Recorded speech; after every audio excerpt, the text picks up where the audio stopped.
A 308 area code. Who's this? Where you calling from? Hey, it's Kowalski. Can you hear me? Kowalski in Nebraska. What's happening, Kowalski? What's the story?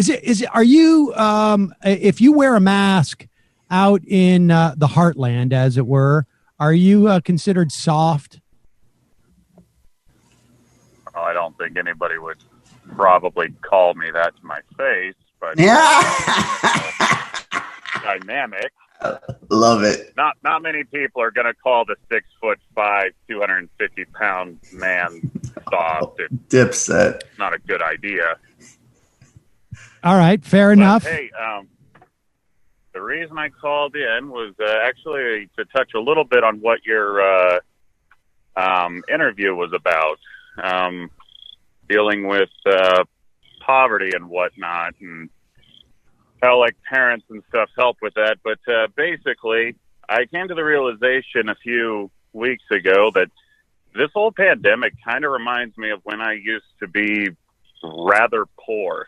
So like, you hear a lot of people complaining about not going to movie theaters, not going out to restaurants and stuff. And, you know, it doesn't really bother me. And I think it's because, you know, like when you grow up poor, you don't really have those options anyways. And Right. You kind of know how to be a little tough during hardships. And I think it's quite clear when you look at people who are making a lot of policy decisions that they have never at any point have endured hardship in their life, and their lack of empathy really does show. I think it becomes a lot more clear. I mean, I know I've harped on this quite a bit, but I still can't get that interview that Nancy Pelosi gave, where it was like the big, you know, problem was like, how do we have enough ice cream for all the folks in our house who all want different flavors? And I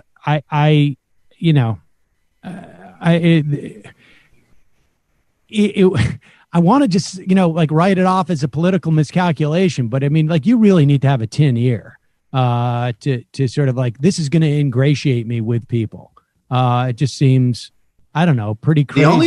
The only political calculation on that is the absolute fixation that they genuinely have for affluent suburban districts. That's the only tactic I could see in play there. But I just to jump in real quick, guys, I think I say this, I'm a broken record, but Bill Clinton, same policy sets, would never, I mean, yes. They would. I mean, it's just the complete. Now, a part of me wants to say that because there is this very clear calculation that these suburban districts are really only who she's interested in talking to. But that being said, the Clintons were interested in talking to those districts too. They wouldn't do something that would just completely visually alienate a vast amount of the country. So the fact that there is not even anybody in these offices saying, Mrs. Speaker, Madam Speaker, that's a disaster. No, let's not let's go to your guest house and pretend that's where you live. Let's go. I mean, it's just incredible. Just pretend that you can't get ice cream and say, like, that's the one thing I miss. Like, I mean, like, just right. To open up that thing. I don't know. I mean, I think, yes, it's the extraordinary inability to just even do like basic politics. You know what it is? It's Kowalski. It's empathy in the sense you're saying, but it's also Robert Wright talks about cognitive empathy, which doesn't even necessarily mean that, you know, warm decency and feeling. It just means the ability to intellectually grasp where other people might be coming from. Yeah. Bill Clinton had a great ability to project sincerity. Yes. Or have a thought of other people's thought process. Talk about with your go ahead. Go ahead. Sorry. No, sorry. Go ahead. Well, I just wanted to talk a little bit about the materialistic conditions that are kind of necessary to pull people out of poverty. Because one thing that I know of is, like, I have no doubt my life would have went in a hugely different direction if my uncle hadn't stepped up to give my siblings and I more opportunity to be able to come back to the farm and whatnot and have a way out. And if you do not have like financial means at all, it doesn't really matter what educational opportunities are put before you. You cannot succeed.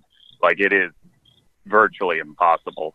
And this is coming from, you know, a white heterosexual Protestant male who's big, tall, strong, blonde hair, blue eyes, pretty much every cultural like condition you could have to give you an advantage. And it still isn't enough without like some sort of externality to assist you. 100%. So like, if we ever want to address poverty on a grand scale, it has to be, you know, like a huge thing that addresses it for everybody. Like, if you don't understand that dynamic at all, I don't even really see how you can be a leader. Well, you need a floor that will allow you to take risks of some nature or another, so that you can actually climb out of poverty, which means that like you can't be worried that if I go and get this job, I have no childcare. You can't be worried that if I spend the money on the car to go get the job, I'm not going to be able to buy food for the kids. You can't be worried that if you do X, Y, or Z, you're going to lose your health care. There has to be a basic, there has to be a commodification of a certain amount of our necessities, so that people can sort of take some even small risks on improving their lot. Even in addition to that. And it's not only that, like, there's clearly enough resources to go around to prevent people from suffering. Like, one dynamic that I think your guys' show has helped me put into perspective is like, the nature of how capital is set up is to create artificial poverty, which, you know, when you have that dynamic, you create scarcity. But the problem with that is that, like, even if it does create innovation, it kills people.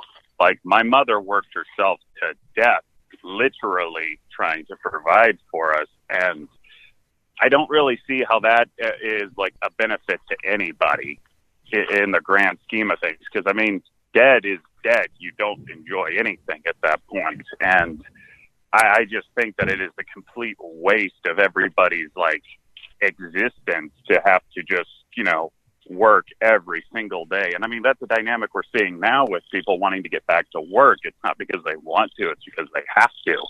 And the people of privilege want everything turned back on so they can go back to their concerts or movie theaters or whatever. I think, thanks for the call. Yeah, that was great. And and what Torre, thanks, man. You know, and I think what Torre is pointing to in the policy sets that I think we also support just have nothing, you know, there's certain things that just are on the house. They just have nothing. They should just be completely disentangled from any type of accomplishment, frankly. Housing, healthcare, food. And we can have, and I think the other thing that's important is that there's a whole bunch of people who don't even necessarily have this fixation on quote unquote moving up. You know, maybe they grew up, they liked the jobs their parents did. They liked that their parents were able to make a decent living being firemen or construction workers. And they would actually like to be able to do the same thing. It's good work. They want to make a good living. They don't feel the need to attempt to, you know, go to an Ivy League school or whatever else. And this whole other idea that those are the only people we reward. I mean, first of all, that it doesn't solve poverty at all, and that it's only going to apply to a small section of people who actually can do that. But even beyond that, a lot of people don't have that fixation, and nor should they have to have that fixation. There's plenty of great and deeply necessary work that needs to be done that has nothing to do with getting those advanced degrees, and should be treated with respect monetarily and culturally. Colin from